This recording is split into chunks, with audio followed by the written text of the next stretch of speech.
সরকারি দলের বাইরে একজন যোগ্য লোক সৎ কি মানুষ ওখানে খুঁজে পাওয়া গেল না। মাননীয় স্পিকার আরেকটা কথা বলি, 42টা জেলা প্রশাসক বদল হয়েছে।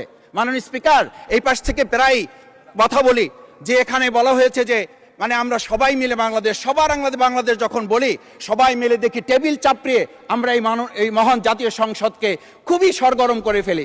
এই 42টা যে জেলা প্রশাসক নিয়োগ হয়েছে, এই জেলা পরিষদে গোটা বাংলাদেশের মধ্যে আজকে এখানে যে কমিটি হয় সেই কমিটিতে আমরা বলি ন্যায্যতার ভিত্তিতে আপনাদের থেকে 2 জন দেন, 1 জন দেন।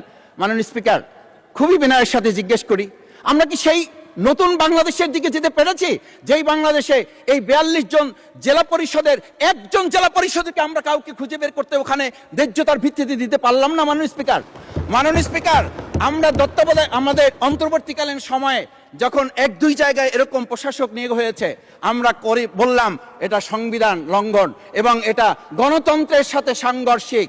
আজকে গণতন্ত্রের নির্বাচনের ভিত্তিতে আমরা যখন একটা সরকার পেলাম, সেই সরকারে নির্বাচনের দিকে না গিয়ে যেখানে সরকারের প্রশাসক ছিল তাদেরকে তড়িঘড়ি করে বদল করে বিশ্ববিদ্যালয় গেলে থেকে শুরু করে নিজ দলীয় লোক গ্রহণ করে আমরা কি এটা বলতে পারি যে সবাই মিলে বাংলাদেশ এবং সবার আগে বাংলাদেশ আসলে এটা আমাদের দেশে আসছে?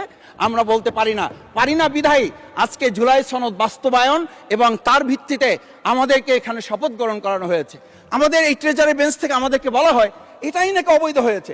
অবৈধ একটা কাজ জাতীয় সংসদে আমাদের কাছে কাগজ প্লেস করেছে কে?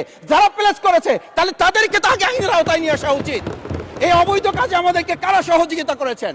এই অবৈধ প্ররোচনা আমাদেরকে কে দিয়েছেন? এটা তো আমরা জোর করে কেউকে ঘরের পকেট থেকে আমরা নিয়ে আসি নাই। মাননীয় স্পিকার, আমি তো বাউফল থেকে আমার এই মানে সংস্কারের শপথের জন্য আমি তো কাগজ বাউফল থেকে নিয়ে আসি নাই, এখান থেকে দেওয়া হয়েছে। মাননীয় স্পিকার, সবশেষ বলবো, আসুন সময় থাকতে নাহলে